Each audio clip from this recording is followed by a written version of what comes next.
Jika demikian, apakah kelebihan orang Yahudi? Dan apakah gunanya sunat? Banyak sekali, dan di dalam segala hal.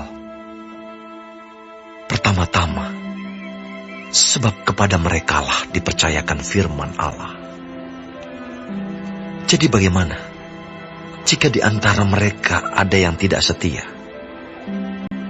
Dapatkah ketidaksetiaan itu membatalkan kesetiaan Allah? Sekali-kali tidak. Sebaliknya, Allah adalah benar dan semua manusia pembohong. Seperti ada tertulis, supaya engkau ternyata benar dalam segala firman-Mu dan menang jika engkau dihakimi. Tetapi jika ketidakbenaran kita menunjukkan kebenaran Allah, apakah yang akan kita katakan? Tidak adilkah Allah? Aku berkata sebagai manusia, jika Ia menampakkan murkanya. Sekali-kali tidak. Andai kata demikian, bagaimanakah Allah dapat menghakimi dunia? Tetapi jika kebenaran Allah oleh dustaku semakin melimpah bagi kemuliaannya, mengapa aku masih dihakimi lagi sebagai orang berdosa? Bukankah tidak benar fitnahan orang yang mengatakan bahwa kita berkata, marilah kita berbuat yang jahat, supaya yang baik timbul daripadanya? Orang semacam itu sudah selayaknya mendapat hukuman. Jadi bagaimana? Adakah kita mempunyai kelebihan daripada orang lain? Sama sekali tidak. Sebab di atas telah kita tuduh baik orang Yahudi maupun orang Yunani, bahwa mereka semua ada di bawah kuasa dosa. Seperti ada tertulis, tidak ada yang benar, seorang pun tidak. Tidak ada seorang pun yang berakal budi. Tidak ada seorang pun yang mencari Allah. Semua orang telah menyeleweng.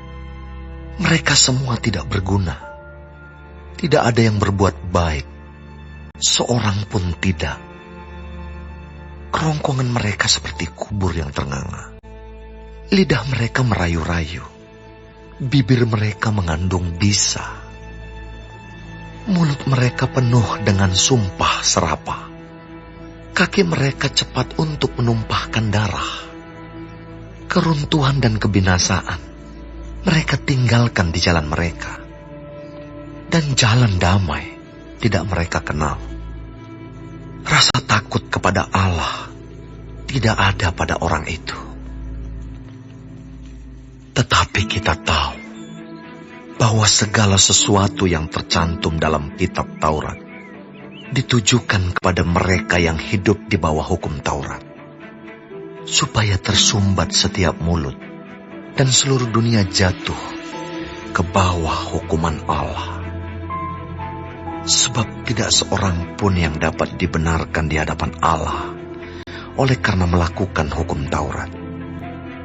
Karena justru oleh hukum Taurat orang mengenal dosa.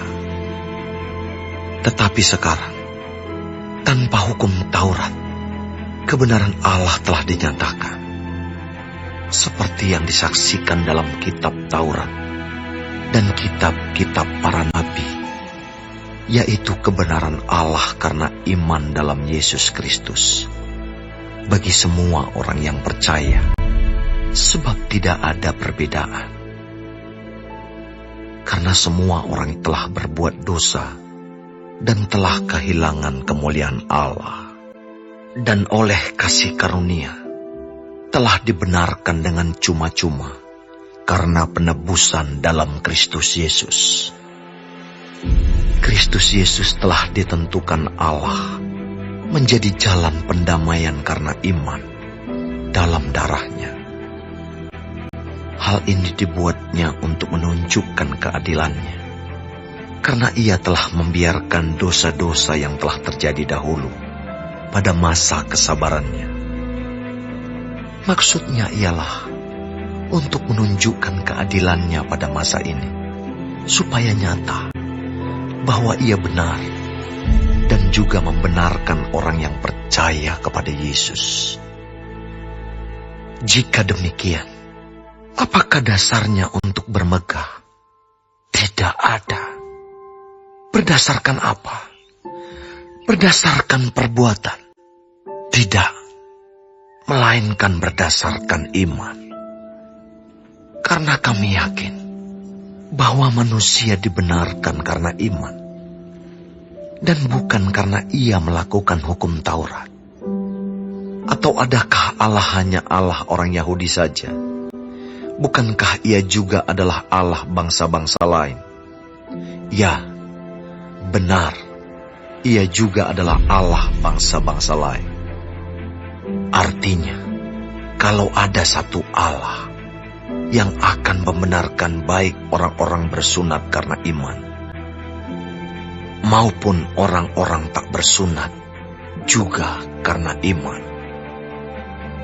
Jika demikian, adakah kami membatalkan hukum Taurat karena iman? Sama sekali tidak. Sebaliknya, kami meneguhkannya.